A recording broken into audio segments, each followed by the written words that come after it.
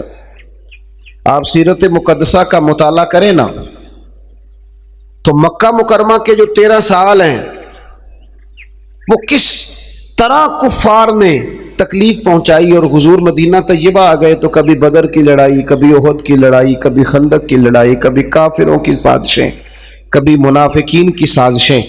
کبھی کوئی دکھ کبھی کوئی دکھ، یہ دکھ رہتے ہیں بھائی، حضور کے ساتھ سب سے زیادہ دکھ رہے۔ پر حضرت حارث ابن عبداللہ فرماتے ہیں میں نے اتنا مسکراتے کسی کو نہیں دیکھا جتنا مدینے والے محبوب مسکرایا کرتے تھے۔ ان دکھوں کے بیچ پیار کرنا، ان دکھوں کے بیچ محبت کرنا، یعنی جنگوں کی باتیں بھی ہوتی رہتی تھی، اور ساتھ حضور یہ بھی فرماتے کہ بلال کیا عمل کرتے ہو، میں نے جنت میں بھی تمہارے قدموں کی آواز سنی ہے۔ یہ پیار کی باتیں ساتھ ہوتی رہتی۔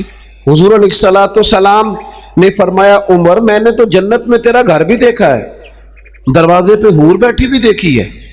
محبت کی بولی چھوڑ جانا، محبت کی بات چھوڑ جانا، ہماری زندگی میں زیادہ دکھ نہیں ہوتے، ایک دو ہی ہوتا ہے، لیکن دکھ کا غلبہ ہو جاتا ہے۔ جو 98 99 سکھ ہوتے ہیں وہ ہم بھول جاتے ہیں۔ 360 ہڈیاں بتاتے ہیں لوگ، ڈاکٹر انسانی جسم میں۔ کسی کا ایک گھٹنا درد کرتا ہے، اسے پوچھے طبیعت کیسی ہے، تو وہ 359 جو ٹھیک ہے ان کا نام ہی نہیں لیتا، وہ کہتا ہے میرا گھٹنا بڑی تکلیف میں، بھئی باقی ساری ٹھیک ہے نا، ان کا بھی تو نام لینا۔ جناب کوئی پریشانی تو نہیں، تو کہتے ہیں جی اللہ کا فضل ہے، بچے بھی ہیں، گھر بھی ہے، رزق بھی ہے، سارا کچھ ہے، بس نا دکھ بڑا ہے۔ کس بات کا؟ میرا ایک بچہ جو ہے نا، ایک، اس کا کاروبار نہیں ٹھیک چلتا، باقی 5 کا ٹھیک چلتا ہے نا، تو اس کی خوشی بھی تو کرو نا، اس سکھ کا بھی تو نام لو نا۔ قرآن مجید نے کہا لَإِن شَكَرْتُمْ لَأَزِيدَنَّكُمْ، اگر تم شکر ادا کرو گے تو میں تمہاری نعمتوں میں اضافہ کر دوں گا۔ لیکن ایک آدھ دکھ ہم زندگی پہ طاری کر کے، اپنے مزاج پہ طاری کر کے محبت سے رخصت ہو جائیں گے، پیار کرنا چھوڑ دیں گے۔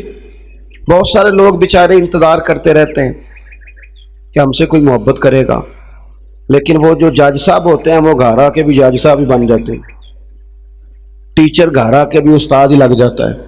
علامہ صاحب، پیر صاحب کا دل کرتا ہے میں گا رہا ہوں تو سارے اٹھ کے کھڑے ہو جائیں۔ او خدا کے بندے، تو علامہ صاحب ہے، تو جج صاحب ہے، تو پیر صاحب ہے، پر گھر سے باہر ہے، گھر کے اندر تو کسی کا بیٹا ہے۔ تیری ماں نے تجھ سے وہ ساری سادی باتیں کرنی ہیں جو مائیں کرتی ہیں۔ تیری ماں نے تجھ سے کہنا ہے بے ٹائم نال کر آیا کر پتر، حالات نہیں ٹھیک، یہ کہنے دے تو اماں کو۔ جب تو جائے گا وہ 2 4 10 سوال کرے گی تیرے اوپر، یہ کرنے دے، تو بیٹا ہے، اس کا مزہ لے۔ تیرا والد انتظار کر رہا ہے، کچھ باتیں ایسی ہیں جو ان کا دل کرتا ہے وہ تیرے ساتھ کرے، تیرے پاس ٹائم ہی نہیں۔ تیرے بچے تیرے ساتھ کھیلنا چاہتے ہیں، ان کو صرف والد کے پیسوں کی ضرورت نہیں، والد کے وقت کی بھی ضرورت ہے۔ آپ گھر آ کے کہتے ہیں لے جا بچوں کو، میں مصروف بڑا ہوں۔ کائنات میں سب سے مصروف زندگی رسول کریم نے گزاری ہے، لیکن میرے محبوب کا یہ حال ہے کہ اتنے مصروف ہیں، پوری دنیا میں دین پھیلانا ہے۔ وہ تبلیغ بھی چلتی رہی اور محبوب کے مقدس نواسے حضور کے کندھوں پہ کھیلتے بھی رہے۔ اپنی زندگی کو پیار والا بنائیں، اپنے لہجوں کو پیار والا بنائیں۔ اچھا جی، ایک تیسری بات بھی لوگ اکثر کرتے ہیں، وہ کہتے ہیں جی لوگ جو ہیں وہ زیادتی بڑی کرتے ہیں، پیار کیسے کروں، مجھے لوگوں نے سخت کر دیا۔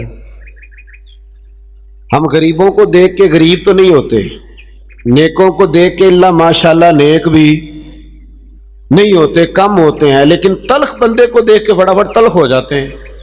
یہ ہمارا اپنا اثر قبول کرنے کا بھی اپنا سٹائل ہے۔ غریب کو دیکھ کے غریب، تنگ دست کو دیکھ کے تنگ دست، مجبور کو دیکھ کر مجبور نہیں ہوتے، لیکن اپنی مرضی کا اثر قبول کرتے ہیں نا۔ کسی تلخ بندے کو دیکھ کے تلخ فٹافٹ ہو جاتے ہیں۔ زندگی تلخ نہ بنائیں، پیار والی بنائیں۔ تلخ بندے بھی میل ہی جاتے ہیں، ناراض بندے بھی۔ لو ایک بات سنیں، حضرت خواجہ نظام الدین صاحب محبوب الہی رحمۃ اللہ علیہ کا ایک مرید آ گیا، اس نے شکایتیں شروع کر دی، حضور رشتہ دار بھی سارے تنگ کرتے ہیں، دوست بھی سارے بے وفا ہیں، اور فلاں جگہ بھی حالات خراب ہیں، فلاں جگہ بھی۔ اس نے نا بغیر بولے بات کریں جی، آپ پیچھے بولے نہیں، آپ کی بڑی مہربانی، بولنے کی تو اس وقت ڈیوٹی ہماری ہے، تو جس کی ہے اسے کرنے دیں۔ آپ تھوڑی توجہ کریں، انشاءاللہ آپ جو آئے گا اسے جگہ مل جائے گی، آپ چھوڑ دیں سارے کام، آپ بات سنیں۔ اللہ تعالیٰ آپ کو بہت ساری جزا عطا فرمائے، آپ بڑی محبت سے آئے، جگہ کم پڑ گئی، اللہ تعالیٰ اس دینی ذوق شوق کو سلامت فرمائے، اور اللہ تعالیٰ آپ کے جذبہ ایمان میں اور برکتیں عطا فرمائے۔ آپ حضرات توجہ کریں گے میری بات پر، تلخ لوگ بھی مل جاتے ہیں زندگی میں۔ خواجہ نظام الدین صاحب کے پاس آ کے آپ کے مرید نے عرض کی حضور لوگ بڑا تنگ کرتے ہیں، بڑا ہی پریشان ہوں میں، کوئی نسخہ بتائیں، دل بڑا پریشان ہے۔ تو حضرت محبوب الہی فرمانے لگے نسخہ ایک ہی ہے، انشاءاللہ پریشانی سے شفا ہو جائے گی۔ اس نے کہا کون سا؟ فرمانے لگے محبت کرنی شروع کر دے۔ وہ بھی چپ کر گیا تھا، جس طرح آپ نہیں سارے کر گئے کہ بندہ ناراض رشتہ داروں سے محبت کرے، جو دوست تنگ کریں ان سے محبت کرے، کام ہی بڑا مشکل ہے۔ کہا پیار کرنا شروع کر دے۔ اس نے بھی وہی بات کی جو ہمارے ذہنوں میں ابھرتی ہے، جناب وہ سختی بنے، بڑی کوشش کی، ٹھیک نہیں ہوتے، یہ بھی ظلم، یہ بھی زیادتی، یہ بھی جفا، یہ بھی تکلیف، وہ تو بڑا کچھ کرتے ہیں۔ حضور میں محبت کرتا ہوں پھر بھی مسئلہ حل نہیں ہوتا۔ تو خواجہ نظام الدین صاحب مسکرا پڑے، فرمانے لگے پتر نسخہ یہی ہے علاج کے لیے، ہاں اگر فرق نہ پڑا نا تو چند خوراکیں بڑھا دینا، محبت تھوڑی سی، نسخہ ایک ہی ہے۔ اس بیماری سے شفا کا نسخہ ذرا دیکھو نا، ایک بندہ آپ کے ساتھ بڑا تلخ ہے، آپ بھی تلخ ہو جائیں تو میری اس کو تکلیف نہیں ہوگی، ہمیں بھی ہوگی۔ جب ہنڈیا ابلتی ہے نا تو اس کے اپنے کندھے بھی تو جلتے ہیں نا۔ تلخ ہونے سے کوئی سامنے والا تلخی دکھائے تو محبت چھوڑ دینے سے انسان کا اپنا لہجہ بگڑتا ہے، سامنے والے کا کچھ بھی نہیں جاتا۔ اگر ہم لوگوں کی تلخیوں کے باوجود محبت والے رہیں گے تو نتیجہ یہ نکلے گا کہ اگر ایک بندہ سامنے محبت والا ہوگا نا تو سامنے والا بھی سوچنے پہ مجبور ہو جائے گا کہ یار حد ہو گئی ہے۔ میں دوستوں سے کہا کرتا ہوں جواب دے کے بندہ کسی کو لاجواب نہیں کر سکتا، چپ رہ کے لاجواب بھی کر سکتا ہے۔ کسی نے آپ کے خلاف ایک بات کی، آپ کو 3 کرنی پڑیں گی، آپ 3 کریں گے پھر وہ 6 کر دے گا، پھر آپ کو 12 کرنی پڑیں گی، تو یہ تو معاملہ ختم ہی نہیں ہوگا۔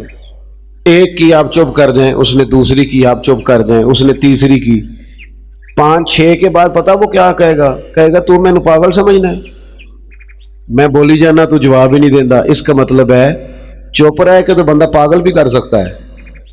اتنا لاج او جتن جتن تے ہر کوئی کھیڈے کدے ہارن بھی کھیڈ فقیرا۔ یہ تو سارے کرتے ہیں کام، میں نے جیتنا ہے، تو فائدہ کیا ہوا؟ کوئی انوکھا کام بھی تو کرنا۔ جتن جتن تے ہر کوئی کھیڈے، تو ہارن کھیڈ فقیرا، جتن دا مل کوڈی پیندا ہی ہارن دا مل ہیرا۔ کبھی بندہ کہے نا یار میں نے سامنے والے کا قد اونچا کرنا ہے، میں نے ہار جانا ہے، زندگی پیار والی بنائے۔ نبی پاک علیہ السلام تشریف لے جا رہے تھے، حضرت انس بن مالک کہتے ہیں میں ساتھ تھا، صحیح بخاری میں حدیث ہے، حضور نے سرخ دھاری دار چادر اپنے مقدس کندھے پہ رکھی ہوئی تھی، پیچھے سے ایک شخص نے میرے نبی پاک کی مقدس چادر کو پکڑ کے کھینچا، یہاں نہ مقدس گردن پہ نشان پڑ گیا۔ حضور نے یوں پلٹ کر اس بندے کی طرف دیکھا تو پتہ کیا کہتا ہے؟ کہتا ہے میں غریب آدمی ہوں، کچھ مانگنے آیا تھا۔ لو یہ صحیح بخاری ہے، یہ ہمارے نبی کا طریقہ ہے۔ یہاں تو کوئی دروازہ زور سے کھٹکھٹا دے اسے خیرات نہیں ملتی، دھکے ملتے ہیں، کہتے ہیں تو قرضہ لینے آیا ہے، دروازہ توڑنا ہے۔ یہاں تو سگے باپ کی سختی برداشت نہیں، والدہ نے اگر کوئی بات دبا کے کر دی تو کہتے ہیں میں پابندیاں قبول نہیں کرتا۔ اس نے چادر پکڑ کے کھینچی، مقدس گردن پہ نشان پڑ گیا، اور کہتا کیا ہے؟ کہتا ہے غریب ہوں، کچھ مانگنے آیا ہوں۔ حضرت انس بن مالک کہتے ہیں لوگوں میں نے منظر اپنی آنکھوں سے دیکھا، جب اس نے کہا نا میں مانگنے آیا ہوں تو میرے کریم رسول نے مسکرانا شروع کر دیا۔ یہ کمال ہے، یہ کر کے دیکھو۔ اپنا لہجہ نہیں بدلنا، سامنے والا کوئی بھی ہو۔ یہ کوئی بات تو نہ ہوئی کہ سامنے بندہ تلخ تھا تو لہذا میں بھی تلخ ہو گیا۔ نیکی ہوتی ہے، تجارت نہیں ہوتی۔ اور نیکی ہمیشہ یک طرفہ ہوتی ہے، دو طرفہ نہیں ہوتی. دو طرفہ تو تجارت ہوتی ہے، تو کر پھر میں بھی کروں گا، یہ تو تجارت ہو گئی. نیکی تو یہ ہے کہ تو کر نہ کر، میں مدینے والے کا غلام ہوں، میں ضرور کروں گا، مجھے میرے نبی کا حکم ہے. میں نیکیوں کو تجارت نہ بنائے، ورنہ تو انتظار کرو گے کہ سامنے والا کرے تو میں کروں. حضور مسکرائے اور قربان جاؤں، وہ تو آیا تھا نا مانگنے کہ دو چار چیزیں مل جائیں تو بات بن جائے گی. اللہ کے رسول صلی اللہ تعالی علیہ وسلم فرمانے لگے، دو پہاڑیوں کے بیچ جتنی بکریاں کھڑی ہیں ساری اس فقیر کو دے دو. اپنے انداز میں تھوڑی محبت لائیں، اپنے لہجے میں تھوڑا سا نا پیار لائیں. ہم پیار کرتے ہیں پر جہاں مطلب ہوتا ہے. گاہکوں سے پیار بالکل ٹھیک ہے، جن سے لین دین کے معاملات ہیں ان سے ناراض ہو گئے آپ لوگ، غلط بات کرتی ہے. اللہ آپ کو سلامت رکھے، میں صحیح کہہ رہا ہوں. جہاں کوئی مطلب ہے وہاں معاملہ بالکل ٹھیک ہے. اور یار یہ پیار نہیں، یہ پیار کا دکھلاوا ہے. اس طرح تھک جاؤ گے. اگر لہجہ ہی پیار والا ہو جائے نا، انداز ہی پیار والا ہو جائے تو پھر زندگی ذرا حسین ہو جاتی ہے. پھر نا ماں کو بیٹے سے بات کرتے ڈر نہیں لگتا، پھر اہلیہ اس سے بات کرتے پریشان نہیں ہوتی، وہ خوف نہیں کھاتی کہ یہ مجھ سے گلاس ٹوٹ گیا تو پتہ نہیں اب کیا بنے گا. پھر غریب بہنیں بات کرتی ہیں تو ذرا آسانی سے کر لیتی ہیں، پھر کوئی محلے دار غریب بات کر لیتا ہے. لیکن اگر لہجہ تلخ ہو، انداز سخت ہو، پھر خرابی ہوتی ہے. ایک چوتھی بات بھی ہے جس کی وجہ سے ہم محبت نہیں کرتے. ہم نہ اپنا کوئی نہ کوئی منصب بنا لیتے ہیں، پھر ہم سمجھتے ہیں میری یہ شان ہے. دیکھیں، عالم کی عزت کرنا بڑا ضروری ہے، پر عالم کو یہ تو نہیں نہ کہا گیا کہ وہ علم کے تکبر میں مبتلا ہو جائے کہ میں چونکہ بہت بڑا عالم ہوں. اس کو تو یہ اجازت، میری بات کی سمجھ آ رہی ہے آپ کو؟ ایک شخص نیک ہے، ہمیں حکم ہے کہ اس کی عزت کرو، لیکن اگر وہ نیک آدمی کہنا شروع کر دے کہ میں چونکہ ولی اللہ ہوں، یہ اس کے لیے جائز ہے، اسے حق پہنچتا ہے. میں آپ کو سمجھانے کے لیے عرض کر رہا ہوں. ہم نے اپنا کوئی نہ کوئی منصب بنا لیا، سب نے 2 4 5 بندوں پہ ہم حاکم بن گئے، لہذا ہم کہتے ہیں اس کے لیے اس کی ضرورت ہے، یہ میری خدمت کرے. یاد رکھنا، جو ملازموں کے حق میں تلخ ہو جاتا ہے وہ آہستہ آہستہ سب کے ساتھ ہی تلخ ہو، اسے عادت ڈال جاتی ہے نا روب ڈالنے کی، سب کے ساتھ تلخ ہو جاتا ہے. جو جس کے ساتھ بھی رویہ سخت کرتا ہے وہ اس کی طبیعت کا حصہ بنتا جاتا ہے. اگر آپ کو اللہ تعالیٰ نے اعزاز دیا ہے تو یہ اس کا فضل ہے. زندگی میں جو رب نے ہمیں نعمتیں دی ہیں کبھی گن کے دیکھ لیں، وہ ہماری محنت نہیں، وہ محض اللہ کا فضل ہے. تو اگر محض اللہ کا فضل ہے پھر ہمیں جھکے ہوئے ہونا چاہیے تھا، بجائے اس کے کہ ہم اس پر تبصرہ کرتے. کسی بندے کے پاس اگر کوئی ملازم ہوتا ہے نا، اس کے پاس اگر ڈرائیور رکھنے کے پیسے ہوتے ہیں تو آج کل ماحول یہ بن گیا کہ میرا ڈرائیور نہیں رکھا ہوتا، پھر خواہش ہوتی ہے کہ میری گاڑی کا دروازہ بھی یہی بند کرے، یہ اٹھے اور میرے سارے کام یہی بندہ کرے. تو میرے عزیز، اس سے بھی بندہ تلخ ہوتا ہے، محبت اس کی طبیعت سے نکل جاتی ہے، موسم محبت بدل جاتا ہے. آپ اپنی زندگی میں نرم رہیں. صحابہ فرماتے ہیں جب مسجد نبوی کی تعمیر ہو رہی تھی نا، ہم بھی اینٹیں اٹھا اٹھا کے لاتے تھے، اور ہم نے یہ عجیب نظارہ بھی دیکھا کہ نبیوں کے امام، رسولوں کے امام، اللہ کے محبوب مطلق، جن کی زیارت کے لیے فرشتے منتظر کھڑے رہتے ہیں، ہم نے پلٹ کے دیکھا کہ وہ محبوب بھی اینٹیں اٹھا اٹھا کے لا رہے تھے. حضور بھی کہتے ہیں جب خندق کھود رہے تھے نا، خندق، تو وہ محبوب جن کے پیروں پر اللہ پتھروں کو نرم کر دیتا ہے، جب ہم خندق کھود رہے تھے نا تو ہمارے نبی پاک بھی ہمارے ساتھ مل کے کام کراتے تھے. اپنی زندگی میں اللہ اعزاز دیتا ہے، لیکن اگر آپ اپنوں کے ساتھ مل جل کے رہتے ہیں تو محبتیں فروغ پاتی، پیار بڑھتا ہے. حضرت عمر بن عبدالعزیز رحمۃ اللہ علیہ بادشاہ تھے، تو رات کے وقت ایک خادم آپ کو خدمت کے لیے دیا گیا تھا، خدمت کے لیے. اور جو لوگ یہاں نا ہمارے میں پڑھ رہا تھا علامہ عبد المصطفیٰ زری صاحب رحمۃ اللہ علیہ بہت بڑے عالم تھے، تو وہ حزب اللہ ناف تقریر کرنے آئے تو فرمانے لگے مجھے نا بڑا لمبا عرصہ ہو گیا ہے، 30-35 سال 40 سال ہو گئے حدیث پڑھاتے، کہنے لگے میرے ہزاروں شاگرد ہوں گے، لیکن اگلی بات پتہ انہوں نے کیا کی؟ کہنے لگے ہزاروں ہیں پیار کرنے والے، پر اللہ کا شکر ہے میں اپنے جوتے خود اٹھا لیتا ہوں، میں اپنے جوتے، یہ مرض لگ جاتا ہے بعض اوقات بندے کو کہ کوئی جناب آئے اور میرا چونکہ اعزاز ہے، یہ چیز بھی انسان کو محبت سے دور لے جاتی ہے۔ حضرت عمر بن عبدالعزیز ایک ملازم آپ کو دیا گیا تھا، رات کو آپ کے پاس رہتا تھا خدمت کے لیے، تو رات کو کچھ لوگ بھی آئے ہوئے تھے آپ سے ملنے کے لیے، تو جناب عمر بن عبدالعزیز رحمۃ اللہ تعالی علیہ تشریف فرما تھے، کوئی کام ہو رہا تھا، وہ غلام کی ڈیوٹی تھی خدمت میں رہنے کی، جوان آدمی تھا، تھک گیا، دیوار سے ٹیک لگائی اور بیٹھا بیٹھا سو گیا۔ اب وہ جو چراغ جل رہا تھا نا محفل میں، وہ جلتے جلتے جلتے جلتے وہ چراغ گل ہو گیا۔ حضرت عمر بن عبدالعزیز نے اس غلام کی طرف دیکھا تو وہ تو سو رہا ہے، اسی بھلا کیا کھدا ہے، یہ پیسے کیڑی گل دے لیندا ہے، انہوں پھر تنخواہ نہیں دئی تھی، اسی وقت ہی لوگوں کو یاد آ جاتا ہے، وہ سو گیا۔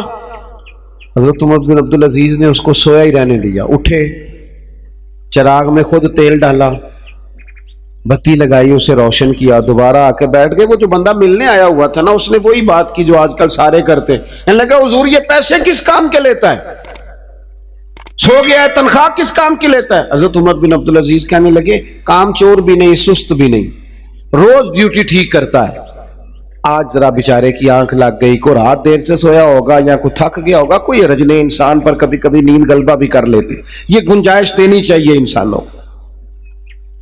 کہا سو گیا کوئی حرج نہیں۔ وہ بندہ پھر کہنے لگا نہیں جی آپ کو خود اٹھ کے جانا پڑا ہے۔ بعض لوگ تو بالکل پسند ہی نہیں نہ کرتے، وہ جناب آپ کو جانا پڑا ہے۔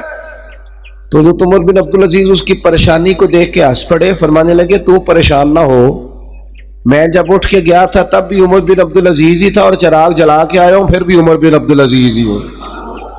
میرے لہجے میں کوئی اس کے لیے سختی آئی کوئی حرج نہیں، کبھی اگر میاں صاحب کو گھر میں چائے خود بنانی پڑ جائے نا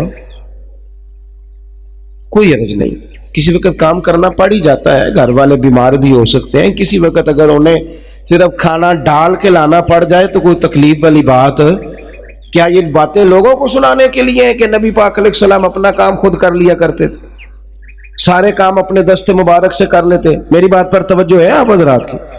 تو اپنی زندگی کے اندر محبت لائیں، تھوڑا پیار لائیں۔